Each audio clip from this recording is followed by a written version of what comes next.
You are listening to the IFH Podcast Network. For more amazing filmmaking and screenwriting podcasts, just go to ifhpodcastnetwork.com. Welcome to the Bulletproof Screenwriting Podcast, episode number 176. Being an artist means not having to avert one's eyes. Akira Kurosawa. Broadcasting from a dark, windowless room in Hollywood when we really should be working on that next draft. It's the Bulletproof Screenwriting Podcast, showing you the craft and business of screenwriting while teaching you how to make your screenplay bulletproof. And here's your host, Alex Ferrari. Welcome to another episode of the Bulletproof Screenwriting Podcast. I am your humble host, Alex Ferrari. Now, today's show is sponsored by Bulletproof Script Coverage. Now, unlike other script coverage services, Bulletproof Script Coverage actually focuses on the kind of project you are and the goals of the project you are. So we actually break it down by three categories: micro budget, indie film market, and studio film. There's no reason to get coverage from a reader that's used to reading tentpole movies when your movie's going to be done for $100,000. And we wanted to focus on that at Bulletproof Script Coverage. Our readers have worked with Marvel Studios, CAA, WME, NBC, HBO, Disney, Scott Free, Warner Brothers, The Blacklist, and many, many more. So if you need your screenplay or TV script covered by professional readers, head on over to covermyscreenplay.com. Today's show is also sponsored by Indie Film Hustle Pro, our private and growing community for filmmakers and screenwriters. It was created for film creatives like you to meet, network, and support each other, learn from film industry experts, and to get the answers to your burning questions and more. The journey in this business is rough. There is no guarantee to success, but your chances of reaching your goals dramatically improve when you find others who are on the same journey as you and you work together towards a common goal. That is why I put together IFH Pro. Inside, you'll get professional networking, private and safe spaces to discuss the film business, access to advanced tools and education, up-to-date education, exclusive content not available publicly, access to IFH Pro workshops, webinars, special guests, and so much more. If you want to check it out, head over to indiefilmhustle.com/pro. Well, guys, today on the show, we have television director Dan Attias. Now, Dan is not just a television director. He is a legendary television director. He has worked on pretty much every one of my favorite shows in the last 2 to 3 decades. I mean, he even got to be a DGA, second assistant director on E.T., Airplane, worked with Francis Ford Coppola, George Miller, when he was just coming up. And the shows that he's worked on is basically a top 50 list of the greatest shows ever made. And I'm just going to list off a handful of them right now. Miami Vice, Northern Exposure, Party of Five, Buffy the Vampire Slayer, The Sopranos, CSI Miami, Alias, 6 Feet Under, Deadwood, Entourage, Friday Night Lights, The Wire, Heroes, Big Love, House, MD, Hung, The Walking Dead, True Blood, It's Always Sunny in Philadelphia, Billions, Bloodline, True Detective, Ray Donovan. I just can't anymore. So many amazing shows that Dan has worked on, and he decided to put all of his wealth of knowledge in his new book, Directing Great Television Inside TV's New Golden Age. And if you want to get into not only how to direct television, but how to tell great stories, how to work with actors, how to run a set, how to prep, how to have a mindset to walk onto set, how to overcome those days that are going to be insane on set, and so much more. So without any further ado, please enjoy my conversation with Dan Attias. I'd like to welcome to the show Dan Attias. How you doing, Dan? I'm doing great. Nice to be here, Alex. Thank you so much for coming on the show, my friend. I truly appreciate it. You have a new book out, which is about directing great television. And my friend, after doing research, you've shot a couple of TV shows. Yeah, just a fefew. Just a few. I mean, the list, and I'll put this in the show notes for everybody to go to your IMDb page. I just kept going. I went all the way to the bottom. So I see where you start as far as television is concerned. And then I just started going up. I'm like, Jesus, you worked on that? You did 10 episodes of this? You did 4? What? And it just kept going and going. So it was pretty remarkable. I mean, as a television director, I don't often see you working on, the same guy who worked on Buffy generally doesn't work on The Wire and The Sopranos and House and all these other. It's just like it was pretty remarkable. It's still a pretty remarkable resume you have. So if there's anyone to write a book about this, you're not a bad candidate. Well, thank you. I hope I learned a few things along the way, and was excited to share them with people. So how did you get started in the business? Let's see. Well, when I got out of college, I really didn't know what I wanted to do. I had been an English major, got accepted to law school. My heart wasn't in that, so I didn't start. And I gravitated towards acting just as a kind of way to kind of get better acquainted with myself, play a little bit more with, letting go of personality and kind of putting myself into other imaginary circumstances. And I really became enamored of that. And for about 3 years, I studied to be an actor. I got into some stage plays. But I found that my real strength was not so much in acting, because I found I got in my own way. I understood scenes well. I understood what scenes were about. But I found it challenging to kind of reconfigure my internal life to be able fully to embody what the character might require. And I'd understood what was necessary, but I had trouble getting there when I was the one who was going to have to be seen and judged and evaluated. When I happened to wind up in film school, as a way to continue to study acting, but in the film school program as I was in, I had to make a film, because the idea was, well, you're gonna write about film, or it's a good thing to know just what's involved.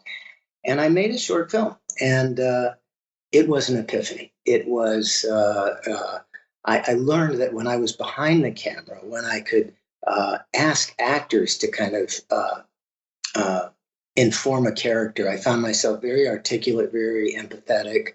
I was a better actor directing an actor how to get there. I loved giving them the ideas how to get to a performance. And the real epiphany came when I started assembling it. And I saw that by putting two pieces of film together, an emotion, a reaction was sparked in the viewer, in me, when I would watch it. And I found that if I could monitor how an image affected me, and then an edited image with another one together, how it affected me, I could pretty much reliably count on the fact that someone else would have that same internal experience. And so it became very exciting to me to realize I could communicate my own deepest subjective experience by the way I put together a film. And that was just electrifying, frankly. It was a way I realized I could communicate, I could express, I could share my internal experience with others in a way I never before had been able to. So that was when my career got defined for me, what I wanted to do. And how I actually got work was a little longer of a journey. I wound up getting into a master's MFA program in film school, and didn't have a film I wanted to make to get for my thesis. And I didn't want to be a career film student. I'd seen a lot of the big fish in the small ponds. And I decided, well, until I have a film I want to make, maybe I could apprentice myself to good directors by becoming an assistant director. And I didn't really understand the job of the director. I thought maybe you really do assist the director in directing. Which isn't it the assistant director who storyboards and sets up shots for them? No, I'm joking. I'm absolutely joking. Thank you, Alex. I can breathe a sigh of relief about these interviews. Yeah. No, there is some creativity in it. You get to generally stage the background. I wound up being a second assistant director on E.T., and I got to stage the background, for example, when E.T. went out trick-or-treating and all the kids are there. And, that was some of my handiwork. But I wound up getting accepted into the Directors Guild Assistant Directors Training Program. I went through that. I was a training assistant director on Airplane, the movie, and then I became a second assistant director. And as I mentioned, was fortunate to work with Spielberg on E.T. I got to work with Francis Coppola as a second assistant director on One from the Heart. I worked with George Miller on the episode he directed of The Twilight Zone. I worked with Wim Wenders on a movie called Hammett, which Coppola produced. So I had a great experience, got to work with many, many brilliant filmmakers. And after a short time, I went back to film school, made a short, which fortunately won some film festivals and got me an agent. And from there, I got my first job, which happened to be a feature film. It was Dino DeLaurentiis' he produced it. It was Stephen King's Silver Bullet was my first job, 1985. And, my television career, which I appreciate you kind of enumerating some of my credits, I didn't really start out thinking that would be where I'd land. I wanted to, continue my work as a feature director, but I didn't want to do another horror film. Those were the things that were offered to me after Silver Bullet. And I became very particular and thought I would develop my own material, which I didn't connect to material that I got impassioned about. And so kind of as a placeholder, TV work came available to me, and I thought it would be, something to do until the next feature came along. But the surprise for me has been that it's been in directing series television that I really came of age, I think, as a director. It was fascinating and continues to be fascinating to me to get to confront so many different dramatic or comedic situations, so many different stories and sensibilities to inhabit, stories to tell.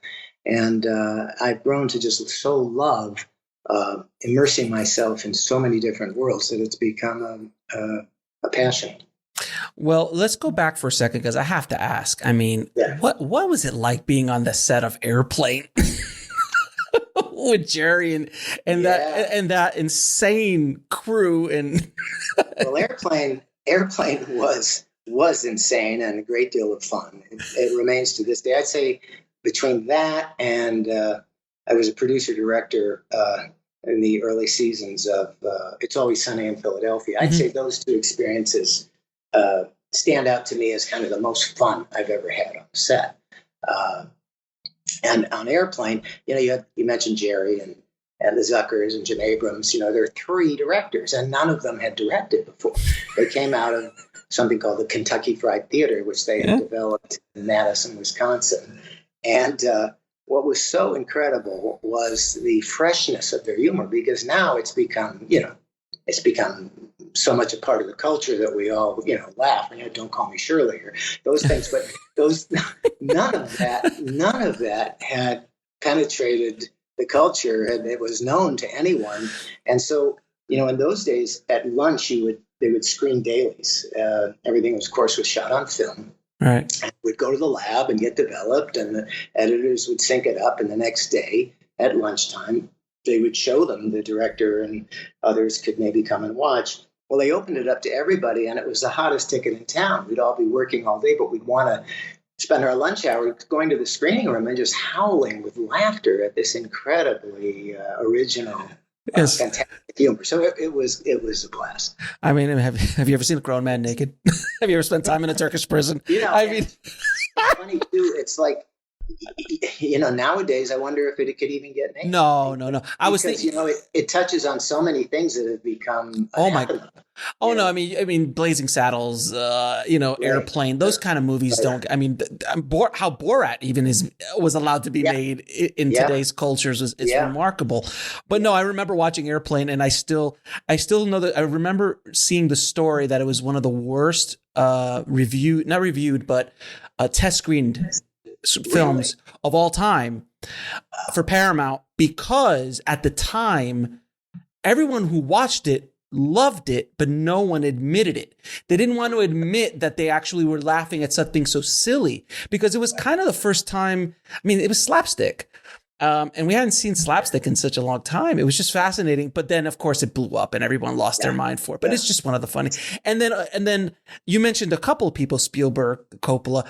What is the biggest lesson you learned from watching like Spielberg work on set? like that. I mean, he was Spielberg already at E.T., but like E.T. just took him to a completely other level. Well, I think what I learned from Spielberg and other great directors I've been fortunate to watch is the importance of trusting your instincts, the importance of having a deep connection to the material, the importance of taking responsibility as the storyteller, the importance of honoring your own vision for it. These are all things which will be interesting. I hope we can get into to discuss how it applies to series television directing, because that's an area people often don't ascribe those qualities to. They think of it as primarily the writer's medium, the showrunner's medium, and the director, the guest director coming in just for a quick hitter and probably not, having much even responsibility for the storytelling. When the truth is, in my view, I approach every show I direct as my show, even though I have to. And let me qualify that. I have to serve the vision of the showrunner, because a show really needs one vision, and it's my job to understand fully what those intentions are of the showrunners, what the vision is, what their ideas are for the story. But I cannot tell it well unless I make it mine. I cannot, unless I connect to the material in a way I can personally care deeply about, I cannot make anybody else care about it. So I have to, when I'm in the director's chair, have to absorb all of those givens, and then I have to find my particular take on it that cannot be in contradiction to the vision of the showrunner, but it can further it. I can give it my particular take, and I hopefully can add something to it that can only come through me, just as any director has only themselves to offer. So, and that's so interesting because, as a film director, as a feature film director, you can create whatever style you want. You can use the camera however you want to tell the story. You can move things around. You can create a visual language that is it's all yours. I mean, you watch Goodfellas and it's a Scorsese film because Marty gets to do whatever the heck Marty wants to do, and he moves that camera in a different way. But when you walk on the set of The Sopranos, it's David Chase's world, and this world has been set up already, and the visual language has kind of been set up already, and the themes and everything. So I think it's even harder for a television director to kind of stamp their stank on it, if you will. Yeah, how do you do that? I've given a lot of thought to this, and I hope I make some of the points I'll try to make here in my book. One metaphor I have for it, it's as if every show has its own language, and by that I'll include sensibility, tone, way of seeing things, way of camera works, all that. It has its own language, and my job is to learn that language so that I can speak it in my voice. It becomes not mimicry. It becomes, okay, these are some givens, these are some parameters. But now let me fully explore myself within those things. If these are the rules, how can I make use of them to fully express what I have to offer here? So it's a fascinating, it's funny. I mentioned that I studied to be an actor for 3 years. It's an interesting parallel in that, I have been fortunate to get to direct a wide variety, not just of shows, but of genres. I've directed The Sopranos, The Wire, 6 Feet Under, Deadwood. More recently, The Americans, Homeland, all kind of very serious shows. I've also directed, as I mentioned, It's Always Sunny in Philadelphia, Buffy, 10 episodes, as you mentioned, of Entourage.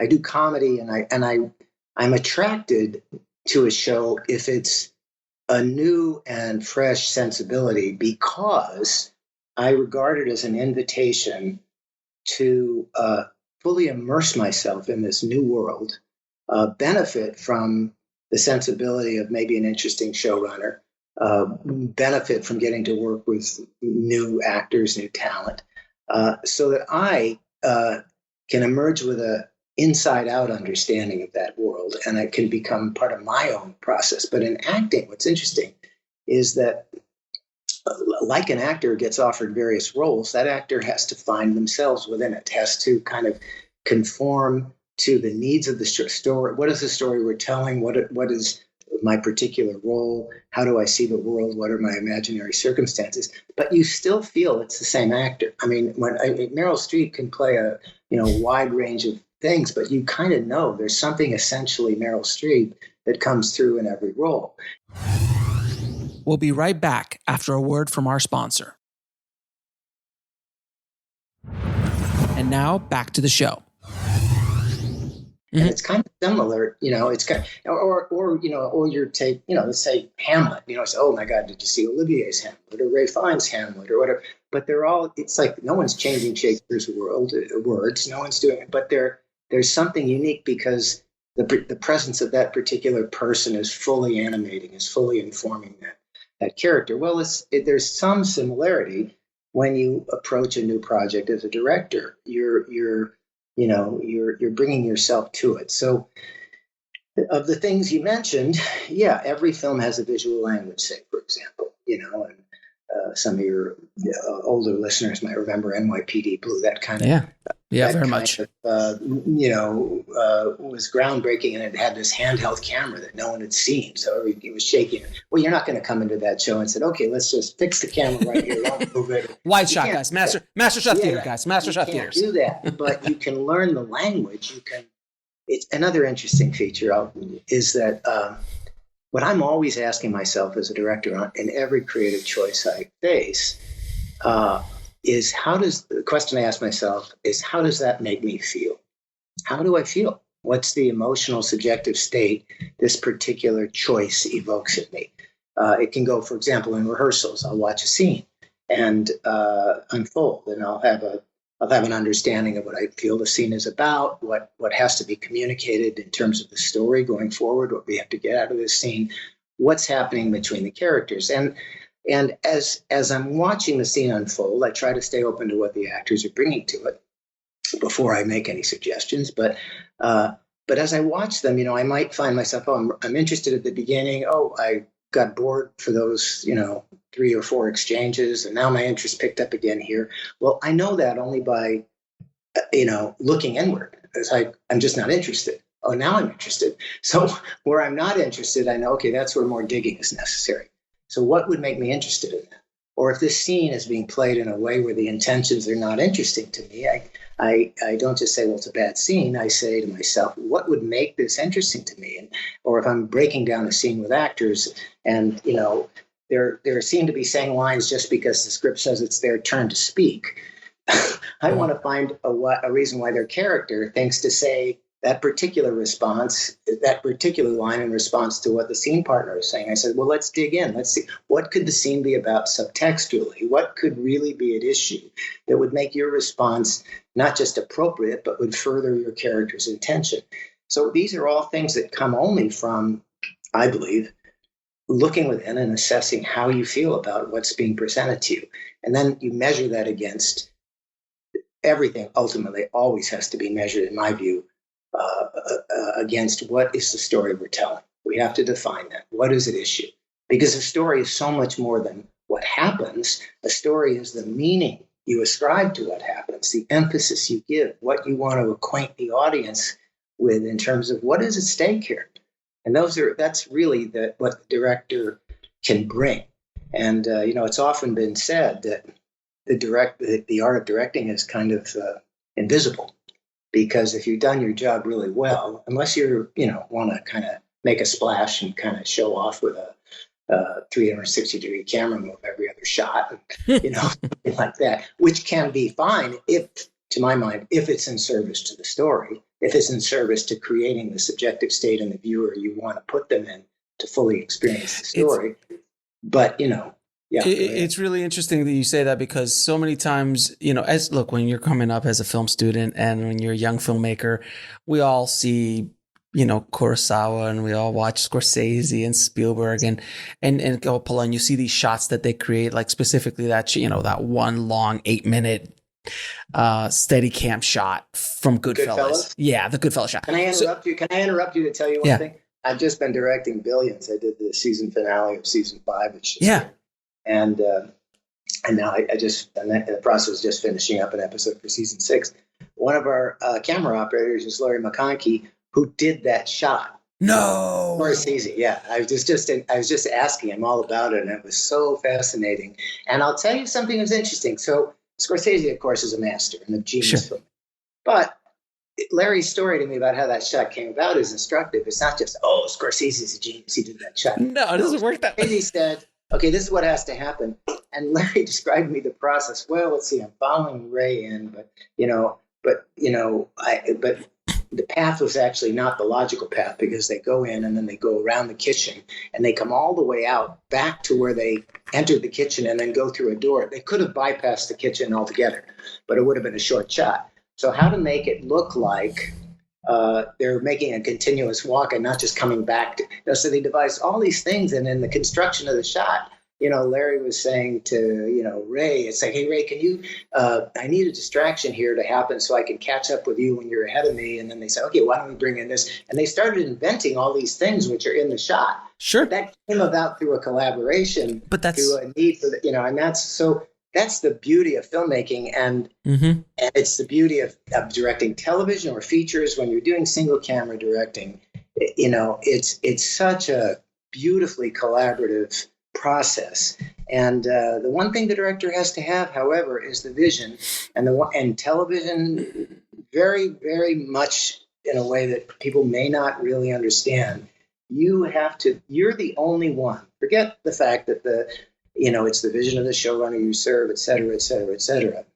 As in feature films, so in directing series television, you as the director are the only one who is assessing moment to moment in the hands-on making of this show. How do I feel about it? What is the audience's experience? Has the story point been delivered? Is the performance there? Do I have the right shots to edit this the way it should be edited? The director is the only one who says yay or nay to all of those things, who's saying, I don't think we have it, or I think we do have it. And, shows will still get made and they will air, and a certain kind of story will get told. But how deeply the audience experiences it can vary wildly between how different directors will handle it. And it was funny because the point I was trying to make with the Scorsese shot, which that's a fascinating story, by the way. Yeah. And that makes all the sense in the world, because it's not just a lot of filmmakers think that, like, Marty wakes up in the morning and he has everything laid out and he just goes, you put this here, put this there, action, take one, done, let's move on. It's a collaborative art. Things happen on the day that you didn't know was going to happen, all that kind of stuff. Right. But the point I was trying to make was, as young filmmakers, you see that shot and then you try to shove that shot into your story because you want to be cool, as opposed to the seasoned director who puts that shot in the back in the file cabinet. And when a story needs a shot like that, it is presented in service of the story, as opposed to where I'm just going to show off. And you can tell the difference. I have a chapter. One of the chapters in my book is called The Language of Camera. And I described early in my career, I was doing a show that involved, I'm not going to say the particular show or the name of the cameraman because I don't want to disparage anyone, but it was a show that involved three young friends, two young men and a young woman, and the two young men were best friends, and one of them had just broken up with the young woman, and the best friend was interested in kind of making moves on the woman, but he cleared it with, is that okay? And he goes, oh, yeah, we're over. And they wind up at a bar, and it's a scene is staged around a pool table. And the new would-be suitor is kind of showing the girl, the young woman, how to hold the cue, and it's very seductive. Right. Yeah, of course, yeah. I don't know, you just kind of, Yeah. And the other already said it claimed no interest in the matter, is watching and getting more and more pissed off. Sure. So the scene was about this growing jealousy in this guy. And the cameraman, who was very accomplished and was far more, this is early in my career, and he was far more a star on the show than I certainly was. And we had gotten along great and all that, but he came in and said, oh, this is great. You know what? Let's do kind of a swirling camera around. It'll be like Color of Money, Scorsese's Color of Money. Where the camera's just going around and around and around. It'll be awesome. And I'm thinking, well, that would be awesome. But I said, but the problem is the story I'm telling right now requires a point of view. it requires, this the one who's broken up with the girlfriend watching this, and the way I imagine it's going to be cut to tell that story is going to be intercutting, increasingly tighter shots on what's going on. So it's not serving the story to do that. And the cameraman walked off the set. He said, "Okay, fine, you can do it without me then." And he went to the trucks, and because he had fallen in love with this idea, and it was a very awkward situation, and it was very uncomfortable. But when I got to the editing room, I was very happy that I had stuck to my guns. Whereas in other situations, I've done shows where I make use of that swirling camera because it serves the story. Because, like in another instance I cite in the book, there was a story where I wanted to create a kind of dizzying experience for this protagonist who was kind of losing control of the situation. So the camera creates a subjective state. And yes, it's an impressive shot, and that's marvelous. I have nothing against impressive shots, but only so long as the impressions are in service of the story. Yeah, and that's a great story, by the way, because if you start analyzing the swirling camera and Color of Money, I promise you that scene is not about jealousy. It's about something else. It could be I remember Color of Money, and it could be a montage, or it could just be Vince's energy that day, and he's just trying to show. It's a show off piece, and he's a show off character, and that's a show off camera move in that context. Now I'll give you an example of a scene that I think is is very cinematic that I did, that I am very proud of. I love the scene. It's very cinematic, but it's also, what I love about it is it really advances the story. There was a season finale of a show called The Killing. Do you remember that show? Oh yeah, of course. Yeah. Wonderful show. And in the third season, the finale, Maria Enos played this Detective Skinner, and she's a depressed character, kind of on the lookout, trying to avenge some inner wound she's had. She's a defender of adolescent kids, and there's a murder afoot, and in this end of this last season, she's having an affair with her lead detective, her superior, who's her boss essentially, and in the last episode, she comes upon him when he's packing to leave his wife, and as they're leaving together, the wife comes home unexpectedly, and it's just excruciatingly awkward situation where Murray is mortified. She has to watch, and she sees the detective give a hug to his teenage daughter. And as she's watching him, he sees on the daughter, on her finger, a ring, which is a very distinctive ring, and it's the missing piece of evidence which not been able to find, which only could be in the possession of the killer of these teenage girls, this serial killer. So she sees, oh my God, he's the killer. This man I'm having an affair with, who has been supervising this investigation, who I've been sleeping with, and I'm about to walk to his car and get in his car with him, is the killer. He doesn't know that she's seen this.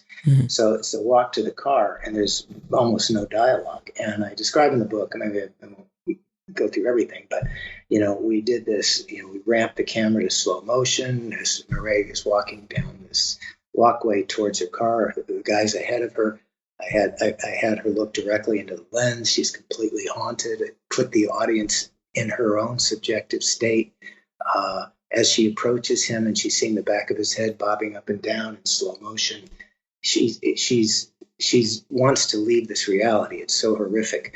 And what I used then was I had an ice cream truck kind of cross, and in slow motion, as she's looking at the back of the killer's head, the camera, her point of view, drifts off with this ice cream truck with this eerie kind of, it's in slow motion so we could distort the sound, this children's melody. So distorting all of the reality, objectifying that she wants to leave this situation. She doesn't want to hold her attention on the horror right in front of her.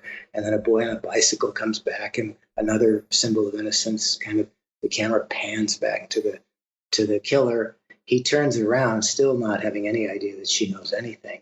He looks straight into the camera, breaking the fourth wall, putting the audience right in his crosshairs. So it's and then the exchange, just in a look between them, he understands in a moment that she knows who he is.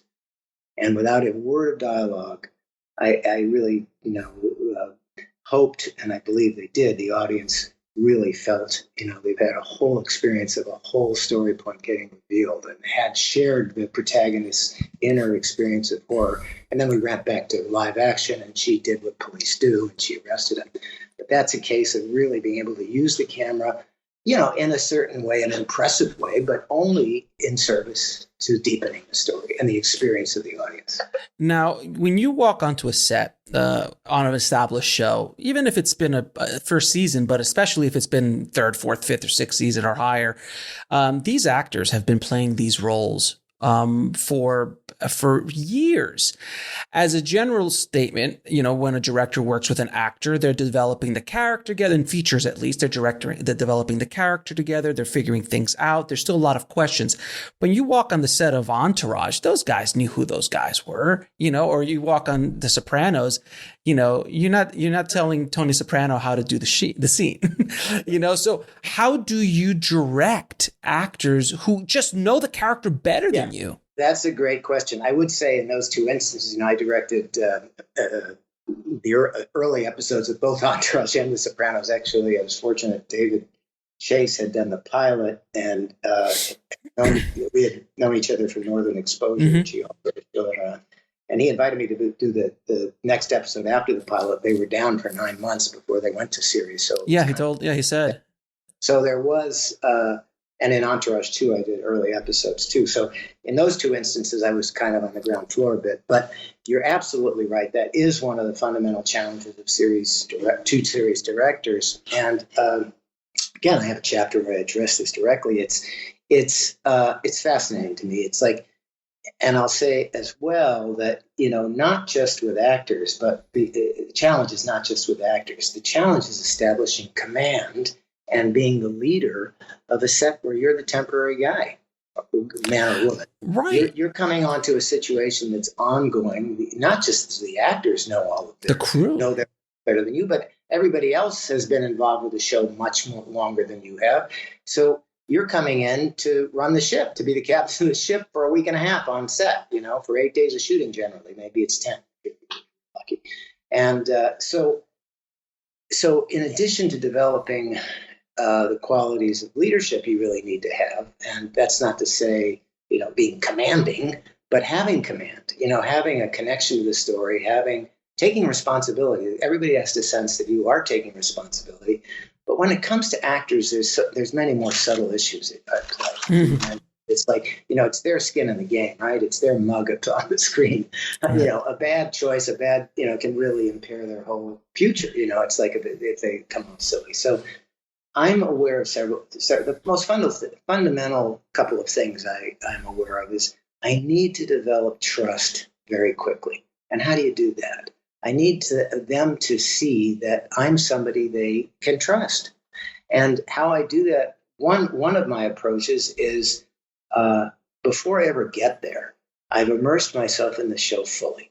And I've watched as many episodes as I can, or I've read as many scripts as I can. I've fully absorbed the script that I'm charged with directing. And I try to subtly let the actors know that I'm very, very aware of everything that's gone before. So, for example, when I start giving notes to actors, I'll, if I can, I'd like to frame it like, this moment feels to me, how in the third season you had that episode where you confront so-and-so and you did such a beautiful job of kind of, playing it close to the vest and manipulating the situation. So it feels to me this situation is somewhat like that. I think so that, right away they okay, this person isn't just kind of coming in to kind of wave his thing around. This person, right? This person is interested in being a storyteller, which gets me to the other really significant thing is I have to make everybody understand what is true for me, which is that my only interest is in telling the story and not just telling the story, defining what the story is in an interesting way. So every show, every episode is unique. It's easy to fall into a trap. Oh yeah, it's just another episode of so-and-so. Well, it's unique. These are unique circumstances to this story we're telling today, at least unique in the sense of this scene has never been enacted between these two characters before. This particular conflict has never been enacted. I mean, yeah, maybe in a broader sense, it's a repeat of certain things, but every situation is unique. And I approach it that way because I think, being general is the enemy of being interesting. It's like you have to make things specific. I learned that when I was an actor, and I know that as a director as well. And so I try to make it clear to whomever I'm speaking as an actor.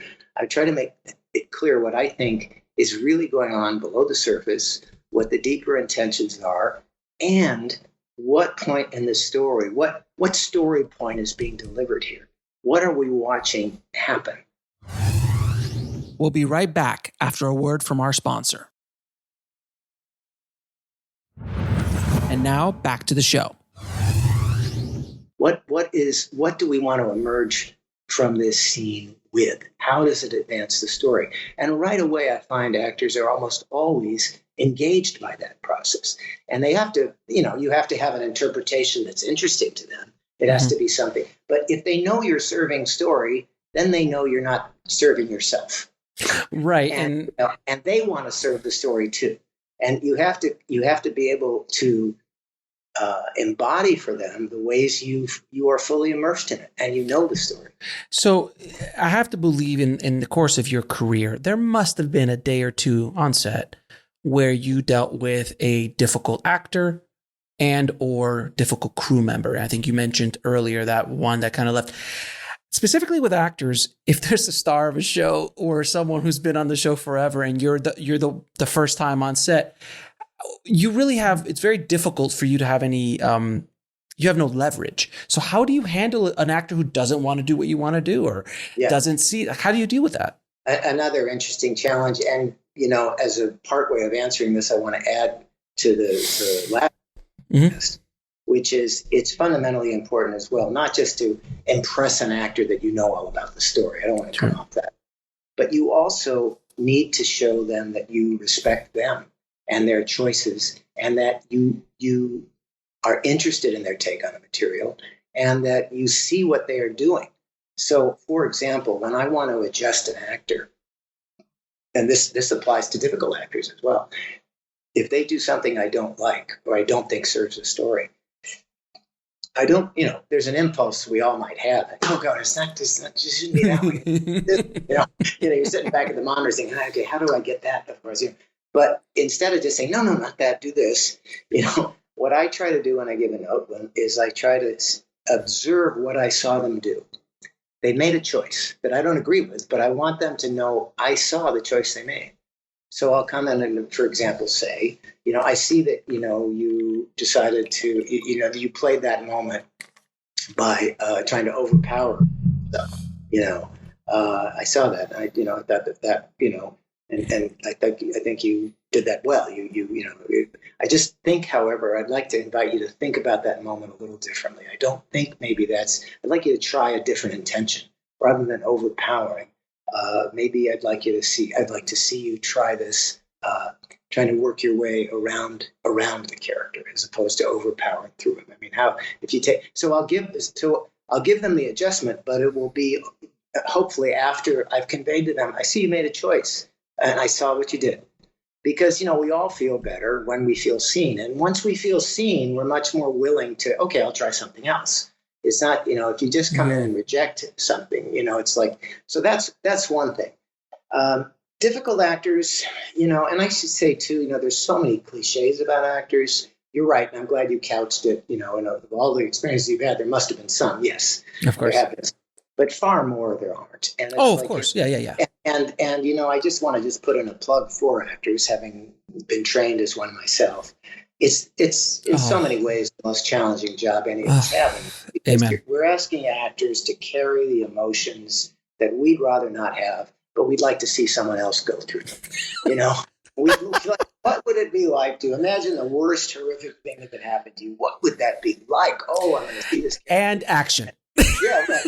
And it's not easy to act that authentically. You can indicate it. You could say, oh, it would be terrible. But the great performances, characters are really exploring those feelings from the inside. So we're asking actors to be so vulnerable, and they're willing to do it for the most part. So there's something, really admirable about that and challenging. So I'm very empathetic to actors.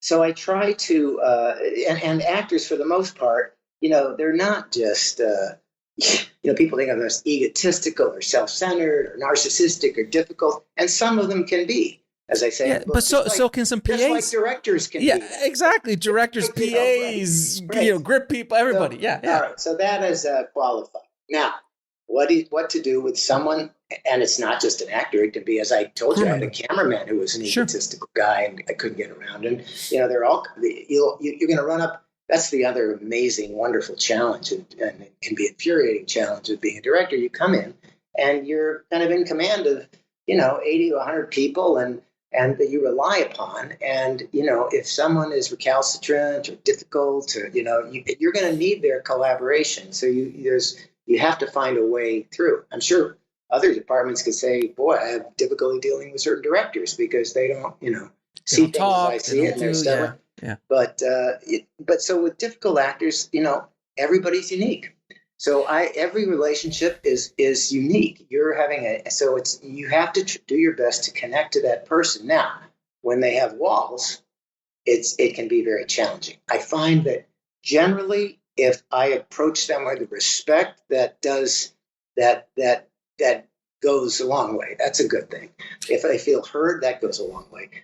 I think most effective is when I appeal to them on the basis of story, not do this for me or do this because I think so. Or, it's like, when I say, that's an interesting choice you've made, but I don't think it's the story we're telling at this moment. I think the moment here we're playing, this is the story. And I find a lot of difficult people are really just want it to be good and are kind of not trustful that they're going to be guided to appropriately. But if you can intrigue them, it goes to, if I'm interested enough in the story, can I get someone else interested in it? But then, occasionally you run into the egotistical person who's not going to admit that you were right about something. No, that's a challenge.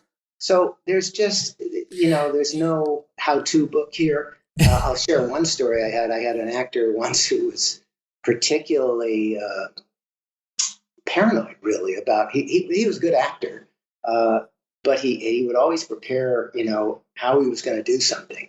And he would take almost any suggestion you could give him. It's like, no, I'm not going to do that. It's just, no. It's like, the actors are screwing me up. Directors are screwing me up, but I'm not going to take the note.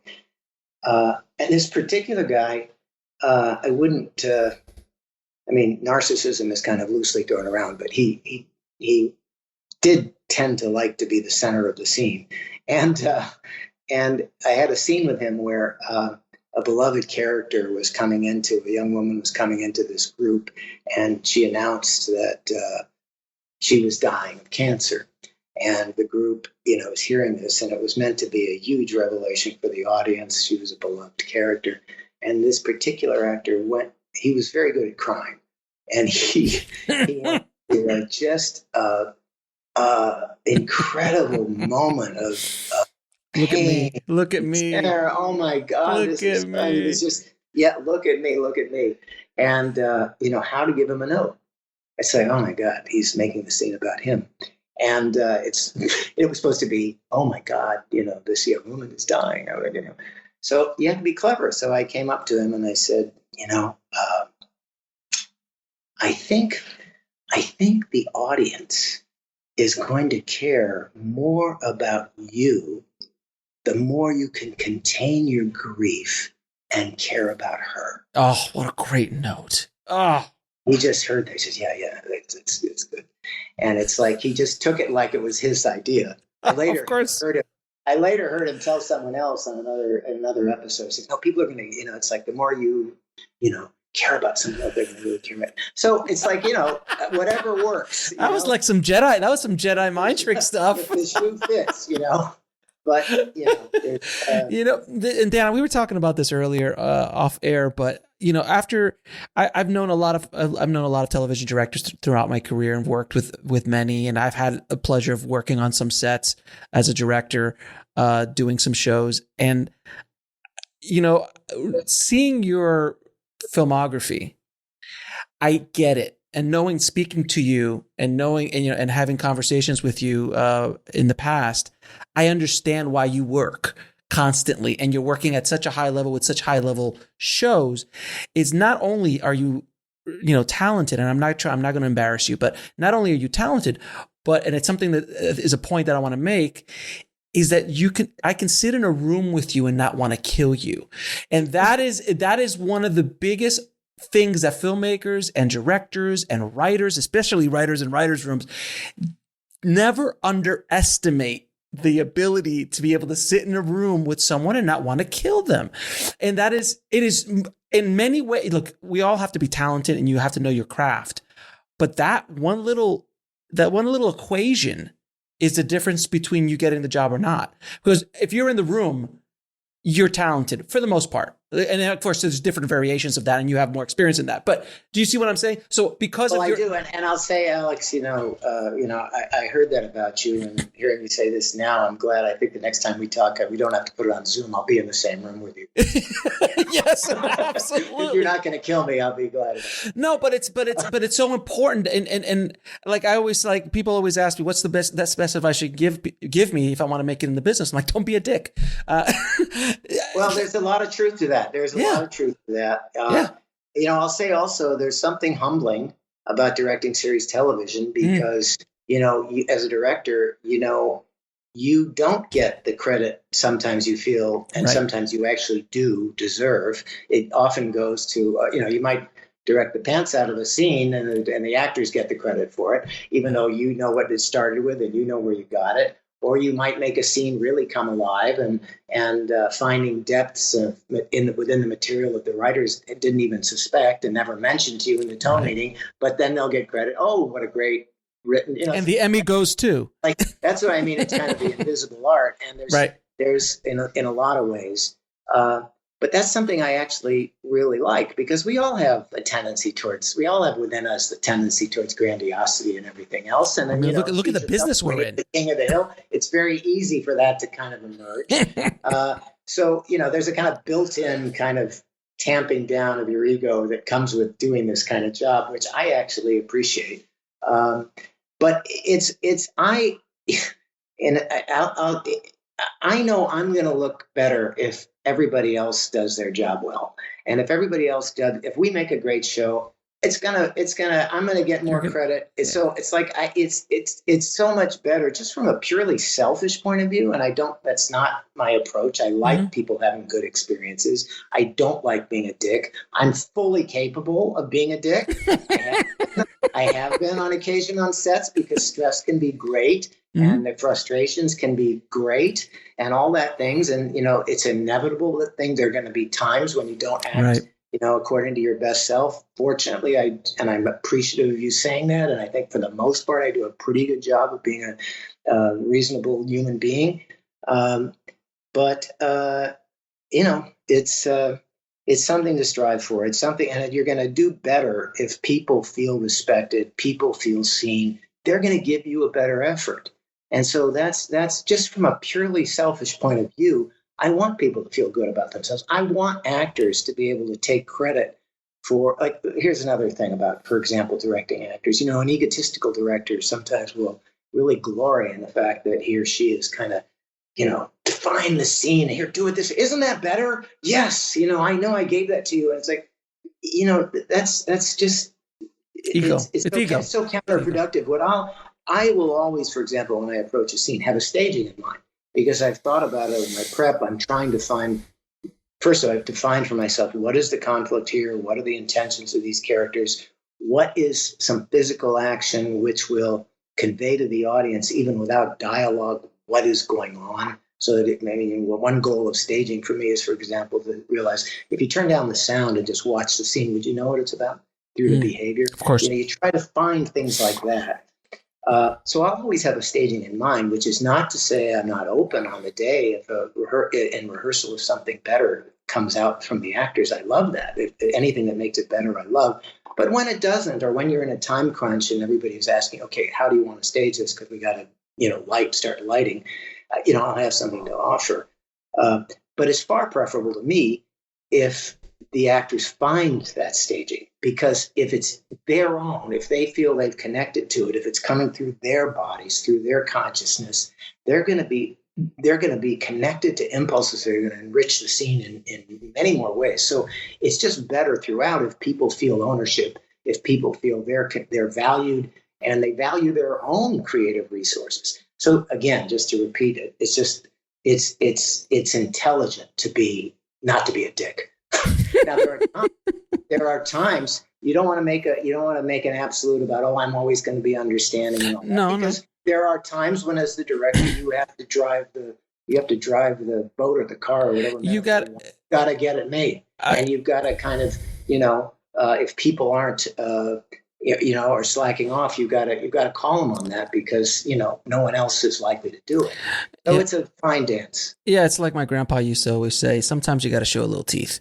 Every once in a while, you just got to let them know that the teeth are there. Like it's kind of like when you watch National Geographic, you see the lion, he's just hanging out, and then the kid just keeps pumping him, and all of a sudden, okay, forgot you're the lion. Sorry. Right. You got to remind people that there would be a consequence if you really if you keep pushing, the teeth will come out. Which brings me to another question I think is really informative. If again, throughout your career, we all have it if you're directing, you go through this. There's a day where the entire world is coming crashing down around you. You're on the deck of the Titanic. You feel like the whole thing's coming down. What was that day for you, and how did you overcome that day? How did you get out of that hole that you fell into by whatever happenstance? Well, I can take that on two levels. I'd say usually, almost always, you can anticipate what days those are going to be, because they're just like, for example, I just did this, as I mentioned, the season finale, season 5 of Billions, which just aired like 2-3 weeks ago. And it's a good example, because we had a day that was, because of COVID, there has not been a lot of tourism in New York, or there wasn't. That's picking up, but I think we shot this around, May this year. And there was a sequence where Damian Lewis's character is turning himself in to be arrested, and it was a helicopter flying in New York. And because there's not that many tourist helicopters these days, we had access to this incredible landing pad right on the East River. Just beautiful, seeing all of New York City and all that. And it was a hugely written sequence with like 8 different cars with 8 individuals showing up, 4 more cars with police showing up, a helicopter landing. The character Axe, Damian Lewis, expected to get out of the helicopter, not getting out of the helicopter because he had done an end around. All these characters reacting to the fact that he was not turning himself in. Various flashback sequences to go into explain everything that happened. Several pages of work on an active helipad in New York City Harbor, and one of the prescriptions on this show, talking about visual language, is they love coverage on this show, and they love direct in the eyes coverage on everybody. So, when you have, 15 characters confronting everybody, it's like, the famous challenges of shooting a dinner table scene. You look to the person there, and you look to the person there, and then, I'm sure your audiences, most of them are sophisticated enough to know that screen direction, but for those who aren't, it's generally, the language is generally, if one character looks left to right, the one they're talking to is looking right to left. And when they have movement around, and when the film language in this particular show is that everybody has to be straight on, it's really challenging. And the producers thought, well, we probably need a day and a half, but that's. And I said, I think we only have a day. I think we can make it in a day, but it's going to be challenging. So I knew going in, this was going to be hellacious, and it was going to be a terrible cost if we didn't get it. It just takes tremendous preparation. You have to also learn to anticipate where this is where experience really helps, because you have to anticipate what how many shooting hours I'm going to have, how can we shoot efficiently. In this case, and many difficult days, the way you shoot efficiently is to the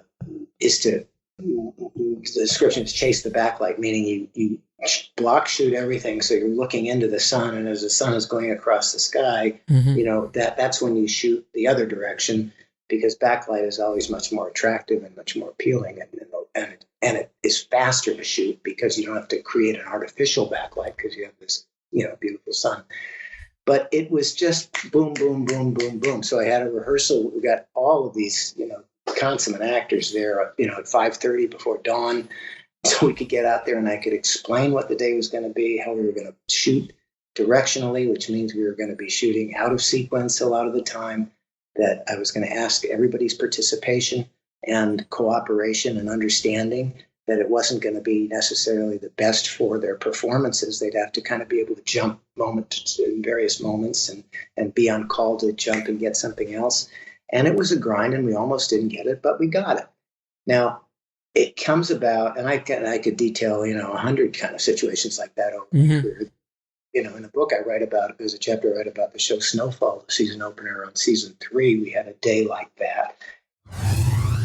We'll be right back after a word from our sponsor. And now back to the show.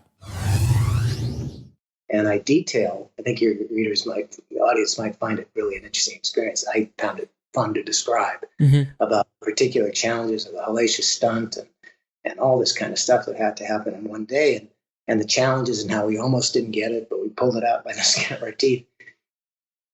There's a lot of agita. There's a lot of stress. There's a lot of, but the main thing there needs to be to do it well is planning, is everybody being on their game, is leadership, is kind of there being one in command, not just the director. In these cases, it's the assistant director is very key. And then, so that's one kind of really challenging day. Then there's the kind of day where you have unexpected things happen that just, there might be, who knows, there might be an accident on set that, everybody has to attend to, and there might be a weather situation that can come up. It just requires, what's so exhilarating about it, as terrifying as it all can be, what's so exhilarating about it is you have to live by your wits. You have to kind of, another chapter I write about is entitled Interstates, because I think it's often unacknowledged what a wild array of emotions you go through as a director of an episode of television or feature films as well. And you have to develop an ability to deal not just with stress, but deal with, all manner of things. The image I have sometimes, it's like diving below storm-driven seas, and it's just chaotic on the surface. But when you get, several feet below, it's just completely calm. And you can look up and you can see all the activity above you.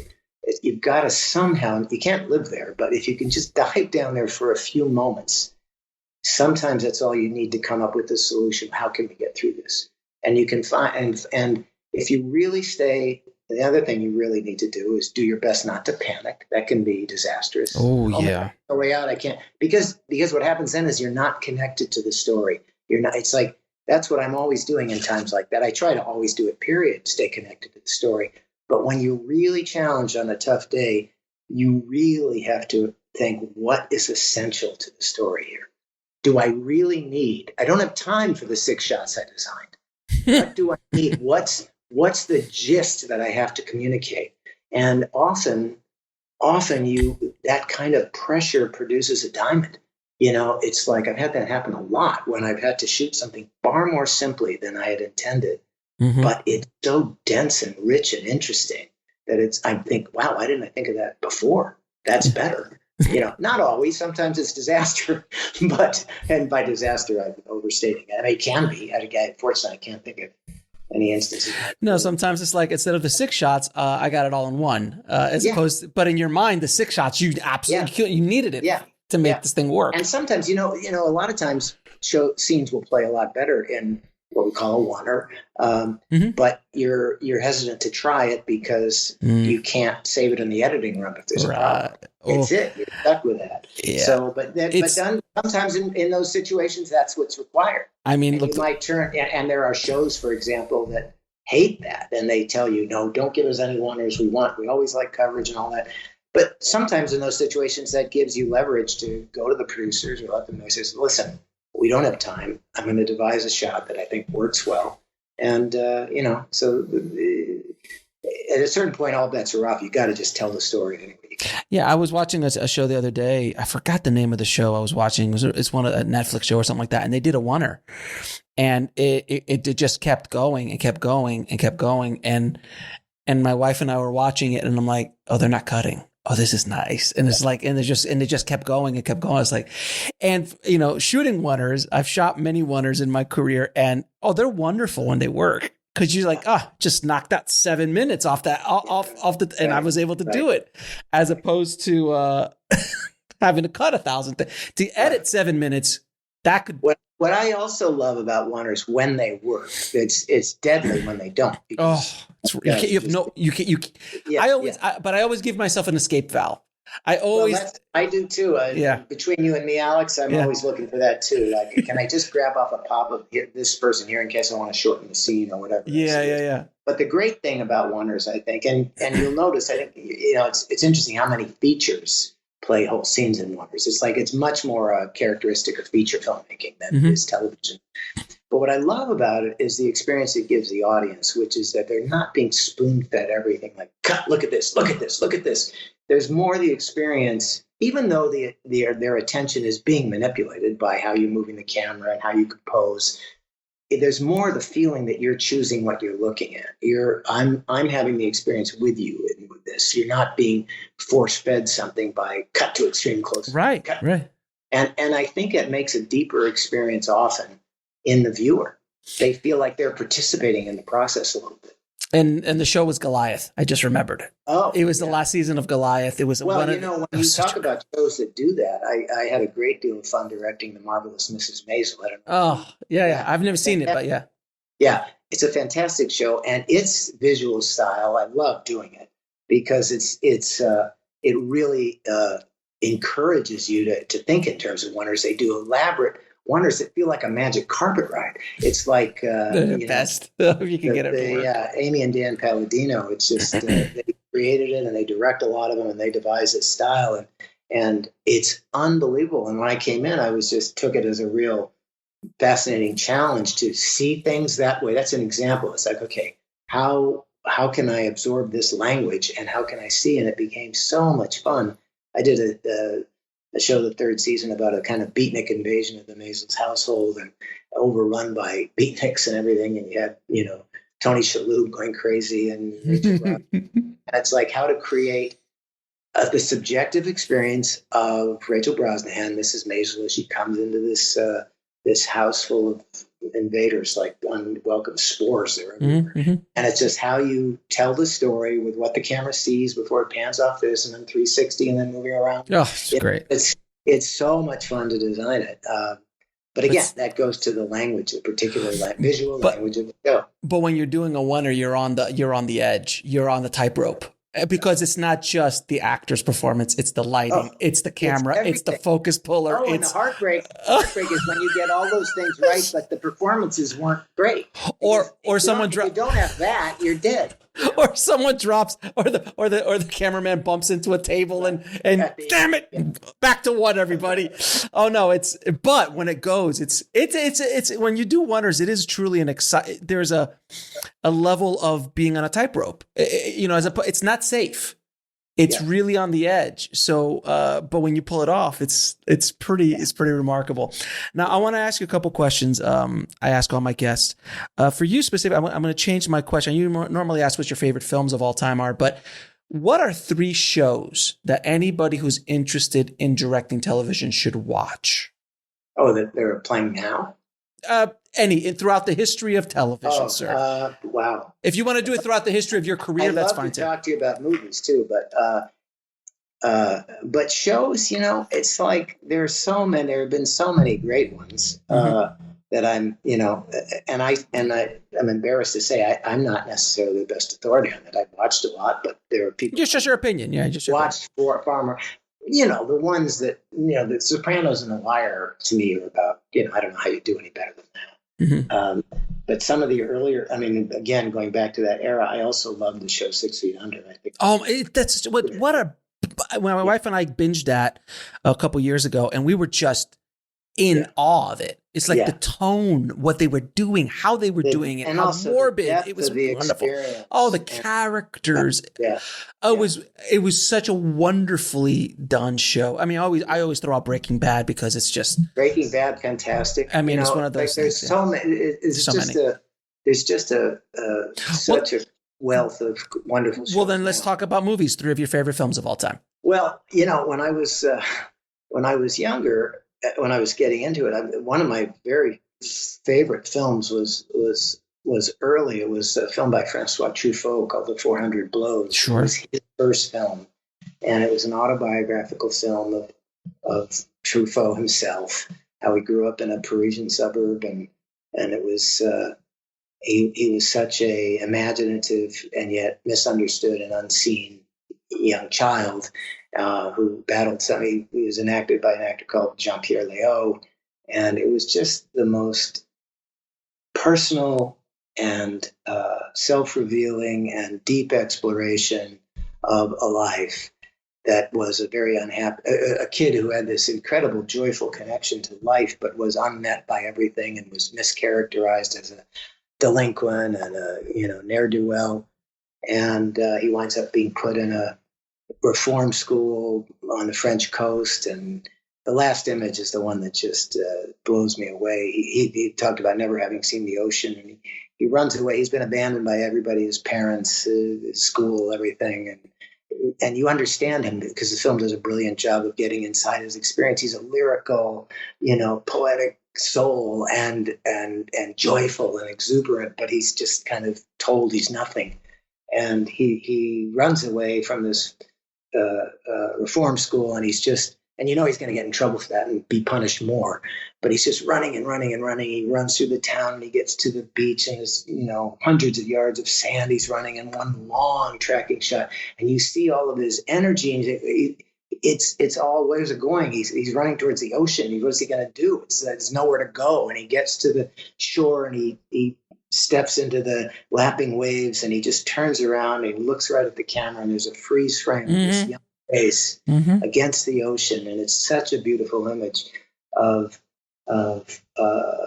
desire and sadness and despair, and the only thing that that redeems the whole thing is he's going to grow up to be Francois Truffaut and make beautiful movies. So that was a movie that continues to just move me so much.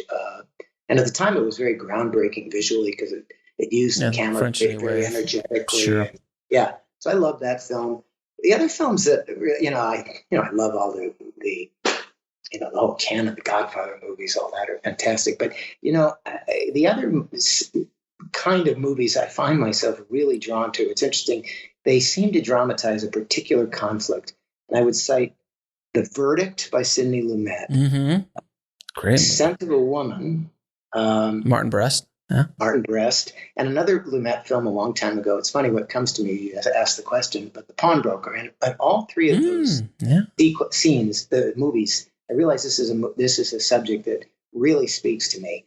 You have the central conflict being a character or characters who have been wounded by life and who have who have shut down their emotional life, and the story is they're fighting through their own despair, facing their own wounds, facing the depth of their disillusionment and hurt in order to reemerge, reconnect to life. And I find that just such a beautiful, that film can do in so many ways that can reach right into our souls and give us that experience. Because we're all challenged that way. We all grow up and, our dreams don't get realized, and we don't get seen or met, or we get hurt. And we cut down and close off, and in each of these films, you see the beauty of how it can awaken through relationship. I love that. It's like in The Verdict, or Scent of a Woman. You got Pacino, who's kind of embittered, and this young Chris O'Donnell, and it's like the innocent one who sees the value and sees the beauty in the older one who's already given up on himself, and it's that, but who needs the older one to reconnect in order for him, the younger one, to get what the help he needs. And the Son of a Woman is a brilliant script, I think, because after he saves Pacino from killing himself, Pacino then comes back to his school and saves the young man from being drummed out of school and gives him a future. And it's just Hoo-ha! Hoo-ha! Yeah, exactly. Those are Hey, stories. like it is. Sometimes you're saying people's dreams don't always come true. Sometimes you just want to make cake, but you made the best cookie. There you go. So it is. That's what I think television and storytelling in general films do so well. It mirrors our struggle as humans on this planet, and we empathize, and it is a great service that we do. I mean, we're not curing cancer, but man, are we hopefully moving the whole species forward a little bit when it's at its best. Its best. That's right. And I'll say too, I'll add one other thing, is my journey and what I so appreciate is it's been a journey of self-discovery. It's like in telling stories and serving story, what I've been forced into doing, and I love doing, is having to confront things within myself, learning about who I am by what I'm drawn to in stories, and learning to explore things that I have in my life personally have been unable or unwilling to explore. In the make-believe of a story, I've been able to go to depths that I've been then later able to apply to myself. So it's been a wonderful opportunity.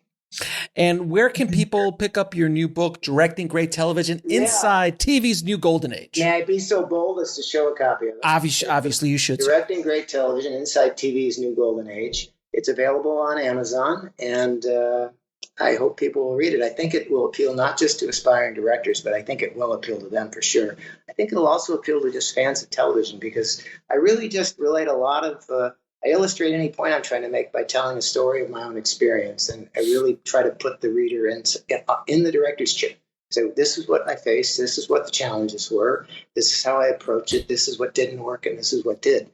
So I hope people will like it. Dan, I appreciate you being on the show, my friend. Thank you so much for being on the show and writing the book, and I hope it does help a lot of people out there. So I appreciate your time, my friend.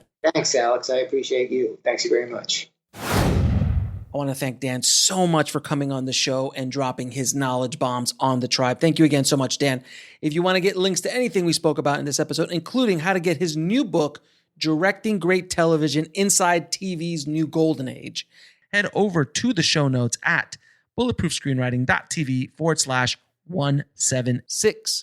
And if you haven't already, please head over to screenwritingpodcast.com, subscribe, and leave a good review for the show. It truly, truly helps us out a lot. Thank you so much for listening, guys. As always, keep on writing no matter what. I'll talk to you soon. Thanks for listening to the Bulletproof Screenwriting Podcast at bulletproofscreenwriting.tv.